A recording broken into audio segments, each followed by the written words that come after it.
Oke, halo. Dalam video ini kita akan bahas tentang dasar bagaimana membuat sebuah animasi di Blender. Ya, nanti kita akan pelajari beberapa teknik dasar seperti membuat keyframe, nanti bagaimana kita bisa mengatur timingnya, mempercepat atau memperlambat, dan juga bagaimana kita bisa menampilkan simulasi berat ya, supaya animasi yang kita buat nanti akan sedikit lebih realistis atau ada kesan yang lebih menarik. Mari kita mulai dengan dasarnya. Kalau kita mulai bekerja dengan Blender, biasanya nanti kita akan dapat ada di workspace ya. Workspace paling awalnya ada di layout, yang mana layout ini biasanya mau kita pakai untuk modeling, mau kita pakai untuk texturing atau animate, sebenarnya juga bisa ya. Sebenarnya di Blender juga untuk keperluan animasi kita sudah disediakan ada workspace namanya animation ini. Atau kalau misalnya di kita mau pakai shortcutnya, bisa pakai control dan page up atau page down. Ini untuk berpindah dari satu workspace ke workspace yang lain ya. Tapi untuk latihan kali ini kita akan tetap gunakan workspace yang standar aja dulu ya, dari layout. Nah, di Blender ketika kita akan bekerja untuk membuat sebuah animasi, kita akan bermain dengan apa yang ada di bawah. Di sini namanya timeline. Di timeline ini, kalau kita sudah punya objek yang dianimasikan, timeline ini kita bisa play dengan klik ikonnya tadi ya, dan bisa juga kita gunakan spacebar. Nah, spacebar ini untuk shortcutnya ya.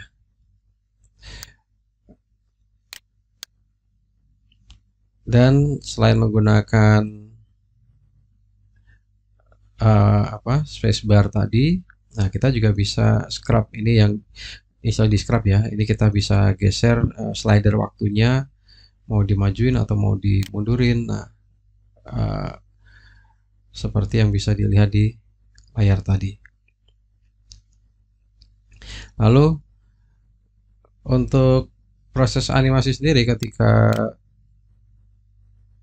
kita akan membuat objek dan kita menggerakkan ini, nanti ada namanya keyframing animation, yang istilahnya kalau mungkin sama seperti kita kalau ada objek kita potret gitu ya, kita potret pakai kamera gitu. Itu sebenarnya namanya kita buat keyframe-nya.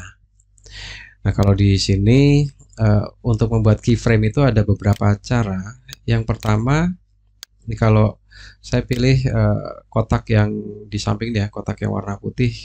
Ini saya mau potret dia, atau saya mau tambahkan keyframe-nya.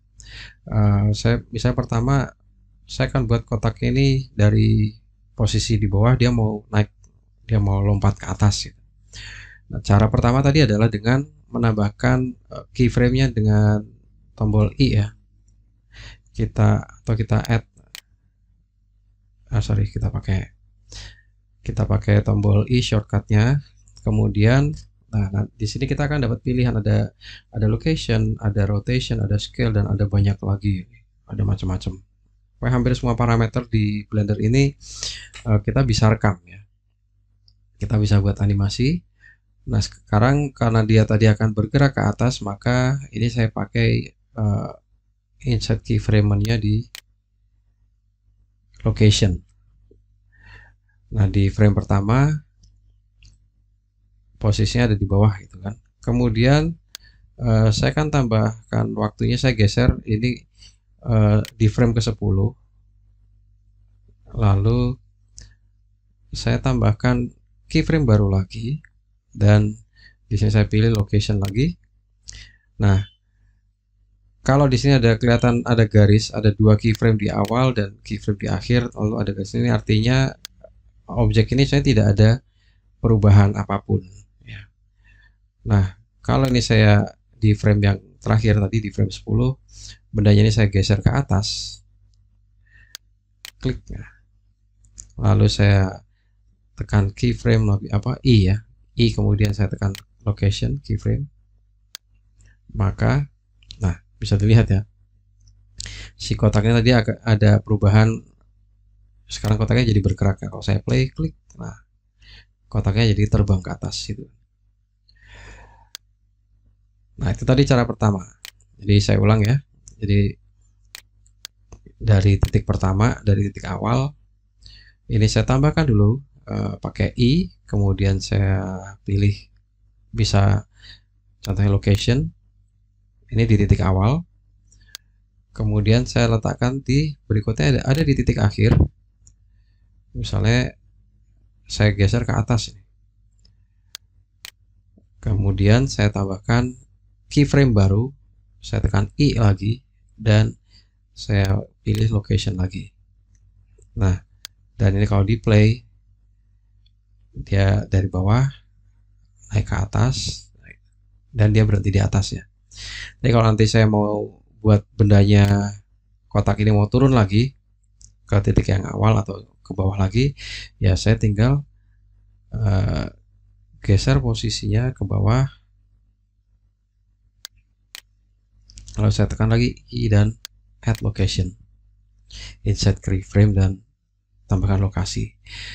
Nah, dengan ada 3 keyframe tadi, maka artinya kotak ini bergerak dari bawah ke atas dan turun lagi ke bawah, seperti keyframe yang ada di layarnya. Ada 3. Nah, keyframe tadi juga bisa kita bisa buat, dan kita juga bisa modifikasi ya. Kita bisa atur mau di copy atau mau digeser juga bisa. Nah, contohnya gini, saya pengen dari frame 0 ini, kemudian saya mau taruh di frame 20, tapi posisinya sama dengan yang di frame 0 gitu. Nah, saya bisa aja pilih sekarang time slider waktunya ini ada di frame 20, lalu saya tarik yang saya pilih yang ada di frame 0, kemudian saya copy dulu, dan ini saya Ctrl C ya, kemudian saya Ctrl V atau di paste di sini, klik. Nah, dia otomatis mengcopy keyframe yang ada di awal tadi, dan posisinya sama persis. Ini kalau saya misalnya sekarang ada di frame 10, ada frame 10 sama 20 ini saya pilih, kemudian saya geser keyframe-nya, slidernya ini saya letakkan ada di frame 30 ya. Kemudian saya pilih setelah ada di 30, saya copy paste lagi di sini. Saya pilih 2 ini ya. Kemudian saya paste. Nah, dia juga sudah mengcopy gerakannya ke frame 30 dan frame 40. Ya. Ini cara pertama tadi dengan menambahkan keyframe, insert keyframe. Cara yang kedua adalah dengan menggunakan fitur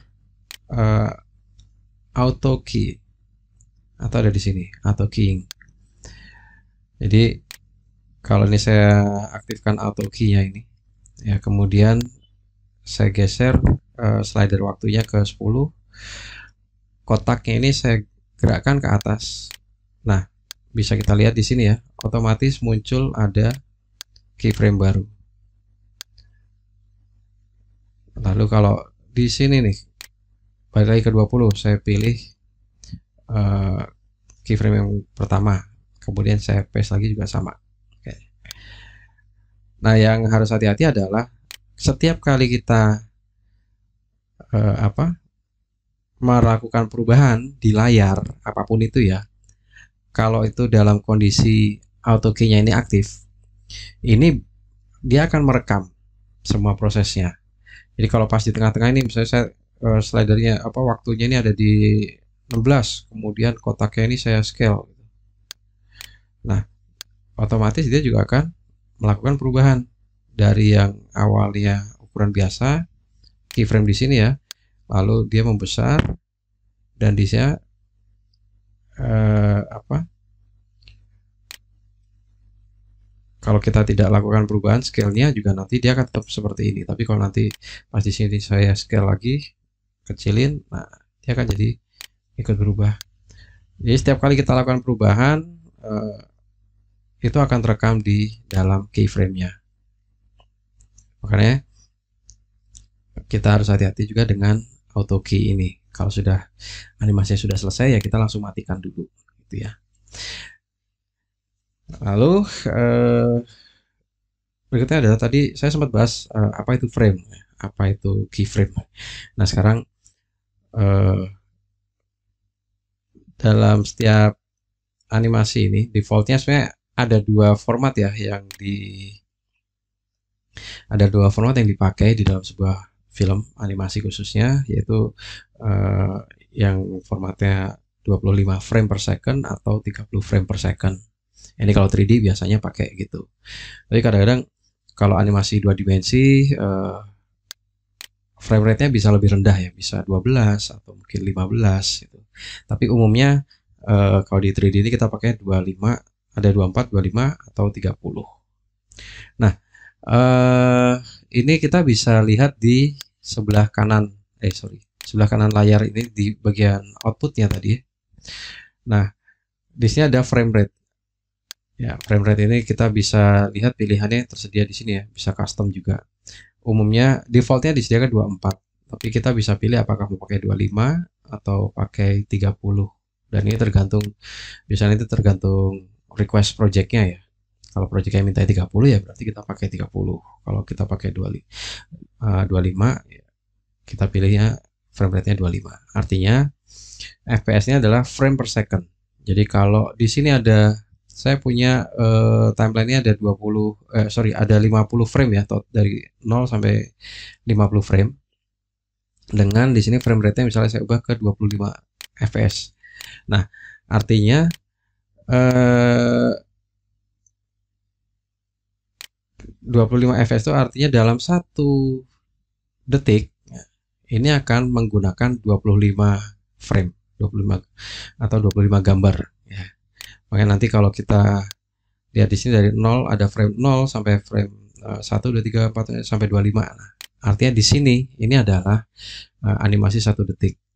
Nah, kalau kita limitnya di sini saya letakkan ada 50 frame, maka keseluruhan dalam scene ini animasinya akan sepanjang 2 detik gitu ya, fps.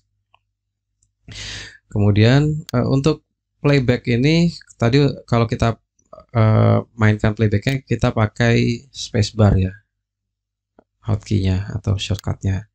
Jadi kalau kita lihat yang lain, kita bisa gunakan tombol panah kanan atau tombol panah kiri ini untuk maju atau mundur frame-nya. Gitu. Pakai tombol panah kiri kanan. Terus kalau saya pengen pindah cepat lah ke bagian awal gitu. Ini kita bisa saya tekan shift dan kiri ini untuk ke awal. Kalau saya pengen ke bagian akhir berarti shift kanan ya, shift panah kanan ini ke akhir, shift panah kiri ini di frame pertama. Terus ada lagi kalau nanti di misalnya saya punya objek di sini ya yang sudah ada keyframe-nya, lalu saya pakai panah atas panah bawah. Nah, ini akan menggeser slider ini, scrubnya ini untuk berpindah ke keyframe terdekat ya, panah atas dan panah bawah. Nah, ini akan membantu kita untuk ya kalau saya mau berpindah nih, mau kerjakan bagian atau di detik keberapa atau frame keberapa. Oke. Nah, ini tadi tentang playbacknya ya. Kemudian Ada juga tadi ya, setiap kalau kita lihat nanti dalam proses animasi, yang paling gampang kan tadi ya, di defaultnya kita punya namanya timeline ya. Ini ada tampilan timeline dengan playbacknya. Atau kalau saya mau buka sedikit, nah kita juga bisa ubah tampilannya ini. Ada 3 macam sih yang umumnya dipakai untuk animasi, yaitu ada dropsheet, ada timeline, dan ada graph editor. Nah, kalau saya pribadi sih yang sering dipakai buat saya sih, saya antara timeline dan graph editor ya. Oke, jadi saya akan tunjukkan. Jadi kalau misalnya tadi timeline seperti ini ya, standarnya kita punya ini. Kalau saya mau pakai graph editor, nah dia akan menampilkan apa? Ada seperti kurva ya, ada grafiknya ini yang ini nanti akan berfungsi untuk mengatur apa interpolate atau apa kecepatan atau relasi setiap keyframe-nya ini. Hasilnya kayak gimana? Nah, pemakaiannya contohnya gini, kalau saya mau buat kayak ini bolanya seperti ini ya, misalnya bola dari atas dia mantul ke bawah, kemudian balik lagi ke atas ini. Nah, biasanya kalau saya mulai dari awal ya, kalau bola ini kita akan animate.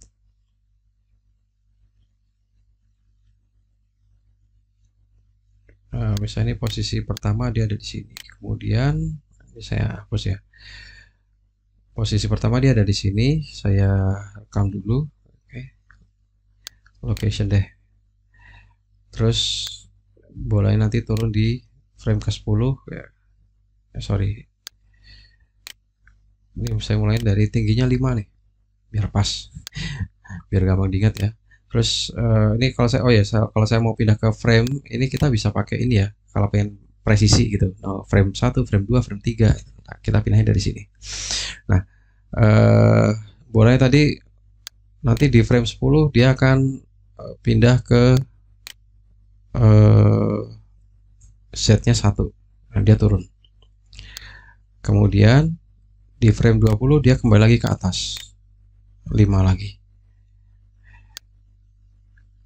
Nah, kalau kita apa sudah tambahkan keyframe tadi, misalnya saya mau play sampai di 20 aja deh ya. Nah, ini kalau diulang-ulang, kalau ini di play ya, loopingnya kelihatan ya si objek bolanya tadi itu pergerakannya itu seperti mengambang. Jadi kalau apa mungkin seperti di ruang angkasa gitu kan, baik bola mau kotaknya, dua-duanya sama. Karena tadi saya hanya menambahkan keyframe, atur posisinya saja ya. Nah, sekarang apa guna tadi graph editor ya. Atau di beberapa aplikasi lain disebutnya curve editor. Oh ya, tadi kalau saya mau pindah dari tampilan timeline ke graph editor atau sebaliknya, nah ini saya bisa pakai control tab ya. Control tab, atau kalau di Mac berarti pakai command tab. Nah, di graph editor ini saya bisa tampilkan ya, misalnya tadi si bola ini kita lihat di layar, ini ada keyframe yang warna biru, ada yang merah, ada yang warna hijau gitu, dan ini sebenarnya mewakili masing-masing apa identitasnya ya. Karena tadi ingat waktu saya ini kan saya hanya menambahkan location, maka di sini dia menampilkan ada 3 parameter lokasi, baik itu X, Y, dan Z ya. Tapi bisa aja kalau misalnya ini saya di frame ke apa di frame 10 ini, objek ini misalnya saya tambahkan kayak tadi ya, add keyframe-nya ini misalnya ada 3, location, rotation, and scale, and custom properties. Kalau ini saya klik, nah di sini muncul banyak sekali kan. Makanya kadang-kadang ini bisa kita, kalau kita pakai sepertinya pusing ya, tapi kita coba dengan nambahin keyframe yang memang kita pakai saja ya. Sekarang apa gunanya tadi graph editor ya? Nah, graph editor kalau misalnya di sini kita bisa pilih, saya misalnya hanya akan menggerakkan bolanya ini kan naik turun ya. Di sini berarti hanya sumbu Z yang akan saya pakai. Nah, kalau yang lain saya tidak pakai, ya ini saya bisa sembunyikan dengan shortcutnya Shift H aja. Sama kayak kita kalau apa di objek ini ya, mau di show atau di hide itu kan kita pakai H atau Shift H. Nah ini saya aktifkan yang Z location, kemudian saya tekan Shift H, maka yang lain yang tidak akan dipakai ini tersembunyi, jadi tidak mengganggu seleksinya. Nah ini tampilan di apa di graph editornya juga bisa kita perbesar, perkecil, mau pakai mouse wheel ya, di scroll. Bisa juga kalau saya pengen apa pakai full layarnya, pakai home aja, maka dia akan apa zoom extend ya, ngepasin, nampilin semua. Nah ini apa defaultnya di sini kalau jenis keyframe-nya ini kita bisa klik kanan, nanti bisa kita lihat di konteks menu ini ada 3 macam, ada handle type, nanti ada interpolation, dan ada apa easing type-nya. Nah ini yang pertama saya akan bahas tentang handle type-nya dulu. Nah, handle type biasanya kita dapat automatic di awal, dan ini kalau kita mau ganti di sini ada free, ada align, ada vector, ada automatic, ada auto apa inilah. Kayak ini kita bisa pakai shortcutnya kalau nanti mau ubah pakai tekan V ya. Nah V nanti kita pilih mau pakai yang mana nih, auto claim atau yang mana. Yang pertama kalau misalnya saya pilih dulu si keyframe yang ada di titik paling bawah ini. Kemudian kalau saya tekan V, kemudian saya pakai vektor. Nah, bisa kelihatan ya, vektor itu adalah jenis kurva yang tajam.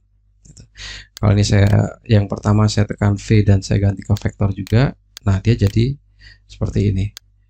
Hasilnya apa? Kalau animasinya saya play, ya ini sebenarnya rata gitu, tidak ada perubahan. Kalau tadi sebelumnya yang awal ya, dia jadi seperti ini, dia juga rata tapi smooth pergerakannya.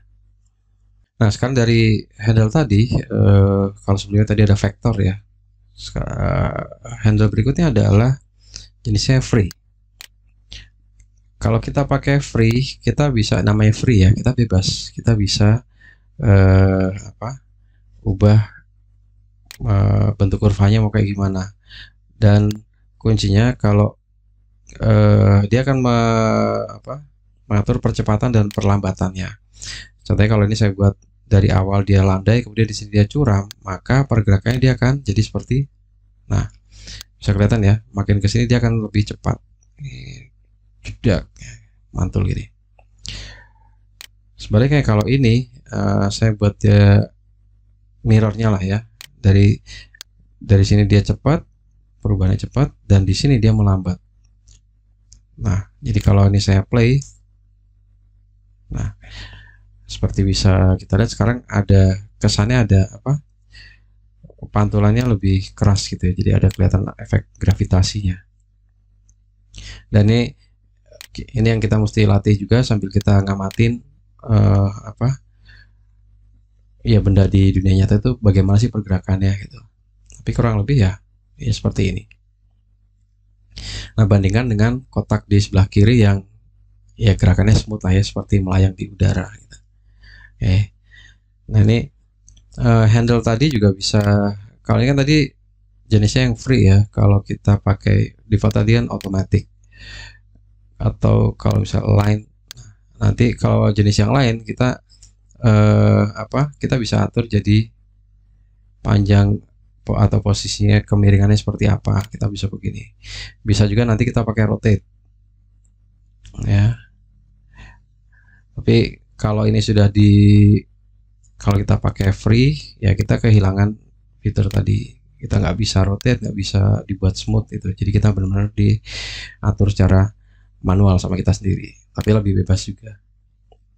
Nah, nanti pemakaiannya bagaimana ya?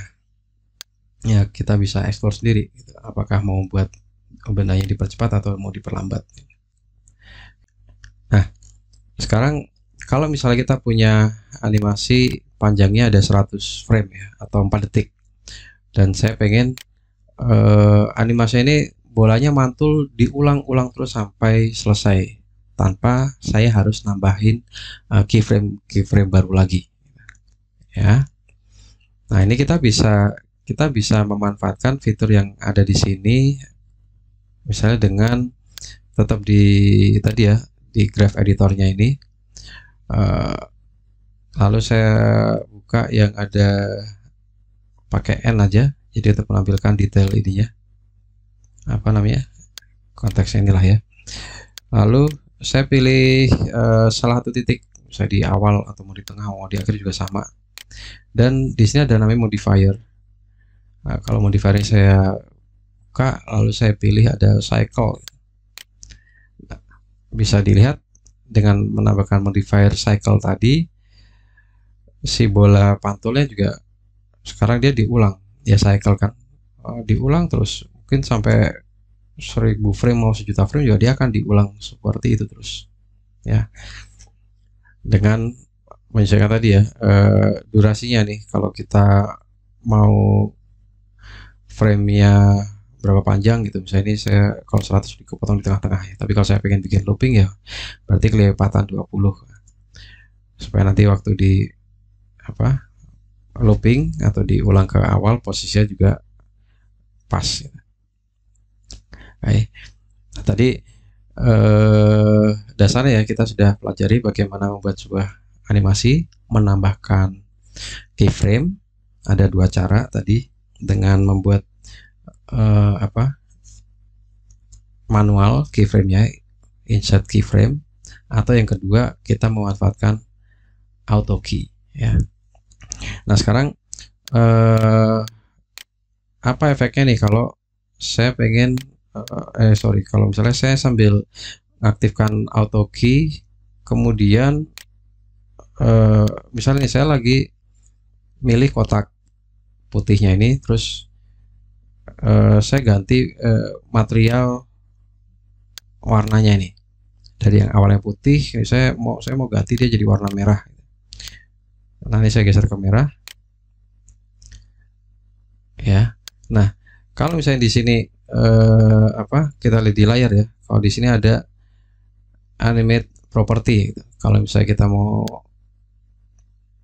sambil kita rubah di sini, saya tekan di sini animate property, klik. Nah, terus ini pas di awal tadi ya parameternya warna putih gitu. Nah, nanti bisa kita lihat hasilnya, warnanya juga ikut berubah gitu. Ya, jadi ini ada di sebelah kanan ini. Kalau kita mau lakukan perubahan, biasanya pokoknya kalau di sebelah kanan ini ada gambar simbol kayak lingkaran atau diamond, ini artinya kita bisa merekam parameter ini. Jadi hampir semua parameter ya. Oke, nah kalau misalnya kita udah selesai dengan proses tadi, maka tahap berikutnya adalah kita merender animasinya. Ini saya matikan dulu auto key-nya. Nah, kalau kita mau merender animasi, yang pertama perlu kita perhatikan adalah ya render properties. Ini kita mau pakai if atau mau pakai cycles, ini tidak cerita ya. Tapi kalau di sini yang penting pertama adalah animasi ini mau kita render berapa resolusinya. Defaultnya biasanya 1980 kali 1080 ya, atau 1080p lah resolusinya. Nah, ini kalau kita mau ubah, saya misalnya render pengen untuk di Instagram gitu, bentuknya square, misalnya 1080 kali 1080 ya. Kita bisa sambil lihat di tampilannya, kita tekan 0 ya. Kalau di numpadnya maka dia akan menunjukkan tampilan saat nanti di render seperti ini. Tapi kalau saya mau standar deh 1280, kali 720. Nah, bisa dilihat sendiri ya.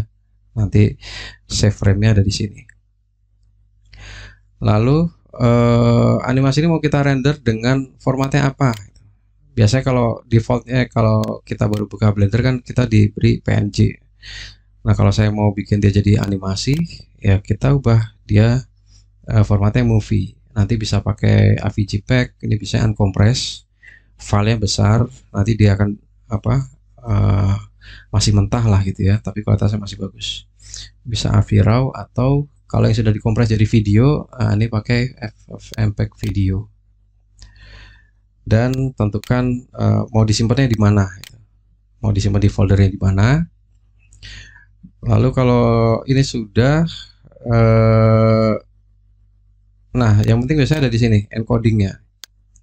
Encoding kalau kita mau pakai MPEG video, nah biasanya sudah disediakan ya, ada encoder yang bagus, mau pakai QuickTime atau mau pakai Matroska atau mau pakai MP4. Nah, ini biasanya kita pakai MP4. Kalau sudah kita setting ini siap, kompresornya mau pakai apa, kualitasnya bagaimana gitu, nah kita tinggal render. Nanti ada pilihannya render animation atau Ctrl F12. Nanti kita hit. Setelah kita pilih, ya tugas kita berikutnya tinggal menunggu hasilnya gitu. Semoga komputernya tidak ngehang atau nggak mati lampu aja gitu. Oke. Nah, sekian dasar untuk buat animasi. Nanti kita akan jumpa di video-video berikutnya ya. Sampai jumpa. Terima kasih.